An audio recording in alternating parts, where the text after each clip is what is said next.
because that's important of finding a different way to explain, not to you, but to so many people, on why what is being said is so wrong. Right. I've walked into institutions as the only person of colour and experienced covert and overt racism on so many occasions. And why the Meghan interview really resonates with me is because an ex-work colleague, not of this show, asked me if I was worried about the shade of cocoa that my son was going to come out. Right.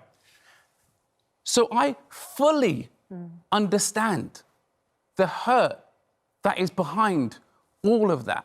Right. Let me ask... And when you're mixed race, what you find, in my personal experience, and there may be other people that may come forward and say this, is that when you are a lighter shade of black, people gain confidence and feel that they can say things to you that they wouldn't say to a black person.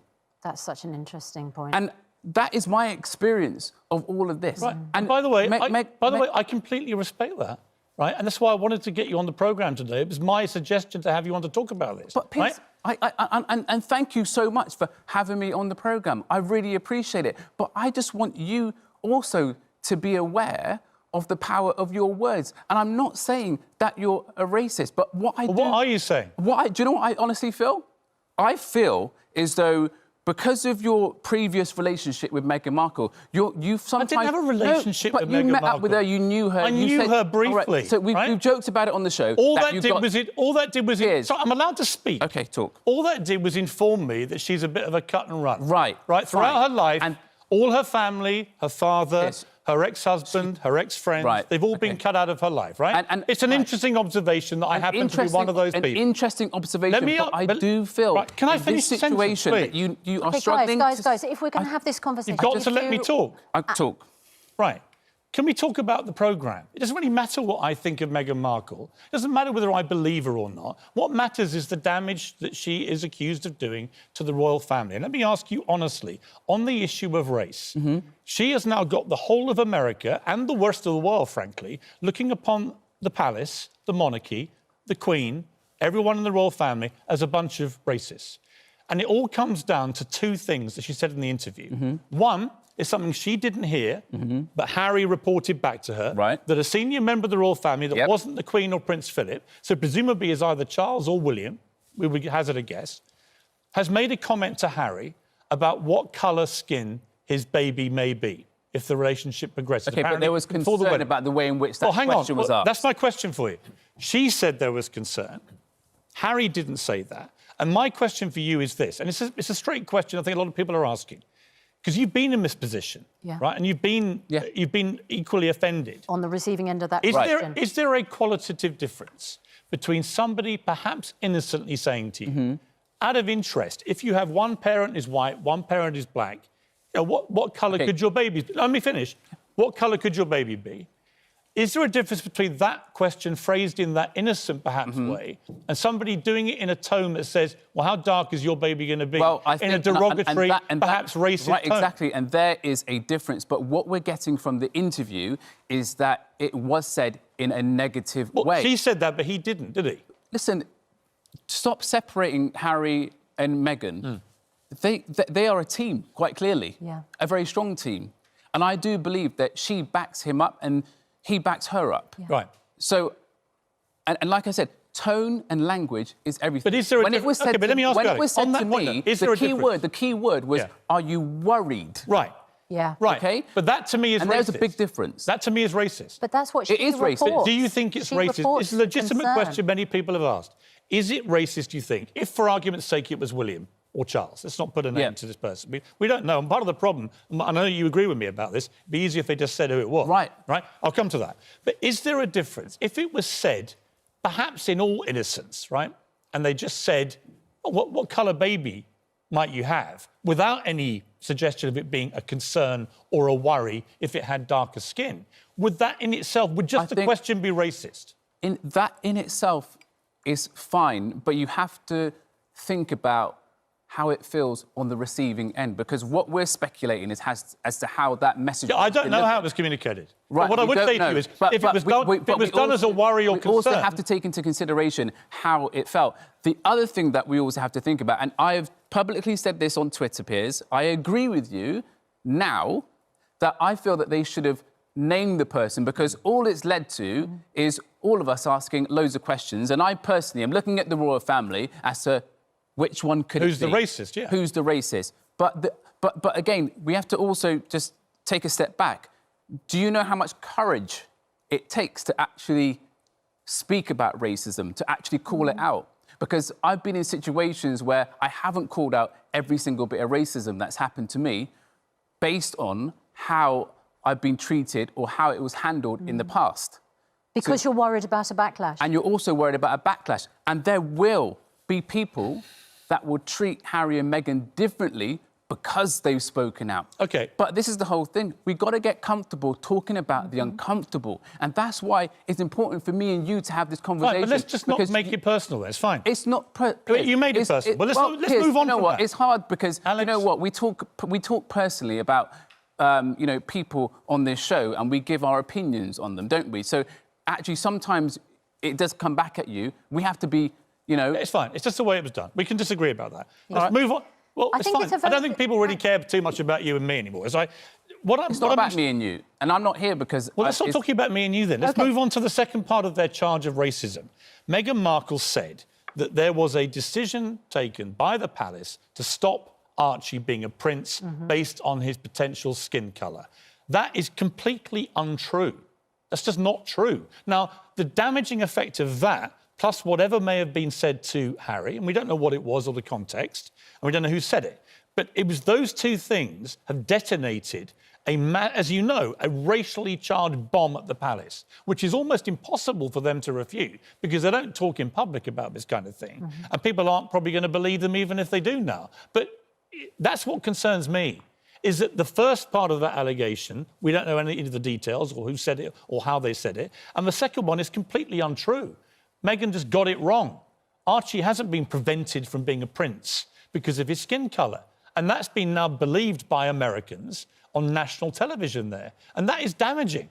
But again, do you know what? It's their lived experience. And... No, it's not true. Well, look, Piers, it's their lived experience. And again, this is where the confusion comes in. You know, how do you sometimes identify covert racism? It's actually quite hard because it's not there for But you. Alex, on that one, it's not true. I know, There's no covert racism. But Piers, what you're saying is there are facts. Right. And what Alex is saying is there is an experience and a perception of those facts that you only appreciate when you're in that situation. No, I'm sorry. On that second part, on the first part, I agree. If it turns out, let me make it crystal clear where I stand on this. If it turns out that a senior member of the royal family, a future king perhaps of this country, we don't know who it is. I don't want to cast... The aspersions are being cast because they won't say. But they have eliminated the Queen and Prince Philip. So they've gone halfway, which I think is incredibly unfair on the ones who are left. But say it is a future king that said this in a derogatory way. We can't have a racist king. We can't. So that, to me, would be racism. If it was said derogatory... But the second part of the charge, that, that Archie has been banned from being a prince because of his skin colour, is just untrue. It's nothing to do with racism. The fact itself on which he's based that claim is not true. Except her perception appears to be that it might have been... Well, it's like me saying the sky's blue outside. Race. My perception is it's raining. You can't muck around with facts. She got the facts wrong on that. It's been demonstrated today in every paper that fact is simply untrue. There's been no discrimination against Archie in terms of being called a prince because of his skin colour, because he's not entitled at the moment to be called a prince. Just the rules of the palace, set 100 years ago. The trouble is she's explaining her experience. Exactly, she's explaining her experience of it. And do you know what? We've not walked in her shoes, so I wouldn't... I don't care what your experience is, if the facts you're basing it on is wrong. You're still entitled to perception. You know, not about facts, you're not. And that's also coming through lived but Alex, experience. on that one, you're not entitled to... I don't care about her feelings if the fact is wrong. What concerns me more is the comment about the colour of the baby's skin.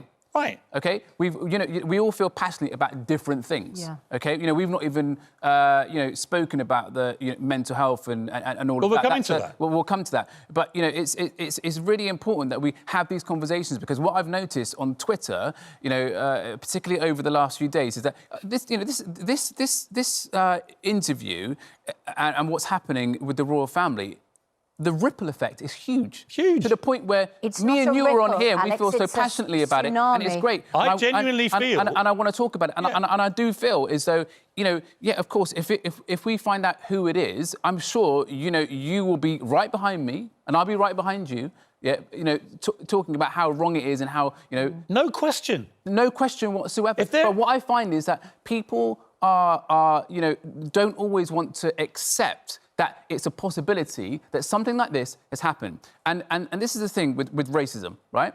Racism isn't always caught on camera. Racism isn't always a black man led on the floor with a white police officer's knee in his neck. Mm-hmm. It comes in all different shapes or forms. What I want to see is the same energy that we had back in the summer right now. Yes, but let me just put a little dampener on this, right? One of the two charges of racism, perhaps the most incendiary, that actually he was being discriminated against, because the Queen decides all the titles. So what she was basically saying is the Queen's a racist who stopped Archie being a prince because of his skin colour. We know that is completely untrue. So I don't know that the Queen's a racist. I would like to think that the Queen is not a racist. Right. I don't think she is a racist. My point is this. Okay, but he's obviously got a difficult relationship. No, but Alex, and this is no ordinary family, Piers, because I know. as we heard from the. But Alex, do you yesterday, accept on that point Meghan just got it wrong? Like I said, I am not an expert on royal protocols. Right. I am not an expert. But the experts who are have all said unanimously. They've all said, but again, they've said something different. Piers, I haven't said something different. I'm happy to listen to both sides. Well, they feel a certain way. They feel that Archie hasn't been given a title because of the colour of his skin. Prince William... we know that's not true. Well, hang on a moment. So Prince... But you don't know that it's not true. We do. No, think about it. Can we just talk about this particular fact? If we think about the possibility that what they're saying is true and that they were worried about how dark Archie would be, it's also a possibility that they might not want him to be a prince. They might not want him to have a title. And the thing is, shock horror, these things happen in life. Unfortunately, this is the way it goes sometimes. Everyone's acting like they're fully surprised. I can't say that I'm fully surprised to hear these allegations, and it is important to realise that sometimes, you know what? We don't even know we've got these problems in our family. You might have an all-white family, and one day someone of colour walks in. I would love that. And you find out... I know, but... Christian Goddard yesterday said to me, wait until one of your sons marries a black woman. I was like, I would love that. And do you know what, Piers? I wouldn't be surprised if one of your sons brought home a woman of colour. And what part of your knowledge of me would think I wouldn't embrace and welcome? Piers, but the thing is, I'm not saying... That's what I'm saying. We have conversations on the show. We have conversations off the show, OK? And I don't feel that you are a racist. I'm sorry. And if people say to me, Piers Morgan, I will 100% say... I don't have a racist bone in my body. But because I'm judging you on my experience of you, and my experience of you is not that. Right. OK. But that's why I just feel as though the stance that you were taking on it yesterday was so strong. I just feel that it was slightly clouded by the fact that you've had an experience with her, and actually what this is really about is the fact that you don't like Meghan Markle, and that's OK. And you know what? And it's OK that Meghan Markle might not be perfect. All that did... It's OK that she might be a little bit difficult. I did not know her that well. All it did was inform me that she has a bit of a streak in her where she cuts people out of her life when she moves on. That's fine. She's entitled to do that. But she's done it to her whole family, apart from her mum. We've got her dad coming on now. He's been disowned. She's got a track record of it, which I just personally find is informative about her personality.